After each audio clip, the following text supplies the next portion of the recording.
तो कट लगते ही, लेसरेशन होते ही जो सबसे पहले ब्लीडिंग होती है, ब्लड निकलता है, उसे हम संजुनियस फ्लूइड कहते हैं। और इस तरह की स्थिति को एक्टिव इंजरी या ब्लीडिंग फेज भी कहा जाता है।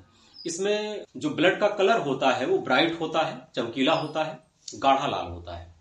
सेकंड फेज ब्लीडिंग रुकने के बाद होती है, जिसे हम सीरो संजुनियस फ्लूइड कहते हैं। सीरो संजुनियस फ्लूइड में जो कलर होता है फ्लूइड का वो ब्राइट नहीं होता है, गाढ़ा लाल नहीं होता, हल्का पिंकिश होता है, गुलाबी होता है।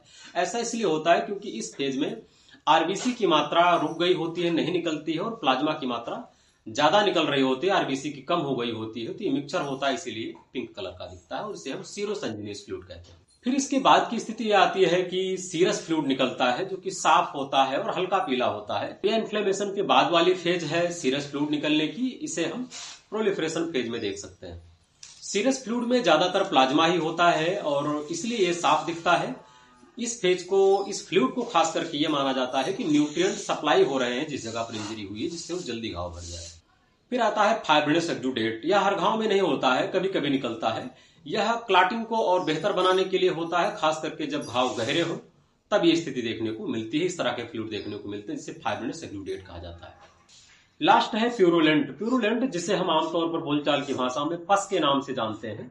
यह गाढ़ा पीला, हरा और बदबूदार होता है।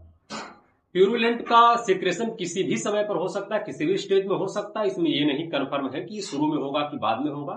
जब भी उस इंजरी वाली जगह पर संक्रमण हो जाएगा, इन्फेक्शन हो जाएगा, तो ये प्यूरुलेंट निकलना शुरू हो जाते हैं। प्यूरुलेंट में हमारे बॉडी फ्लूइड्स के साथ साथ बैक्टीरिया होते हैं और डेड न्यूट्रोफिल्स होते हैं।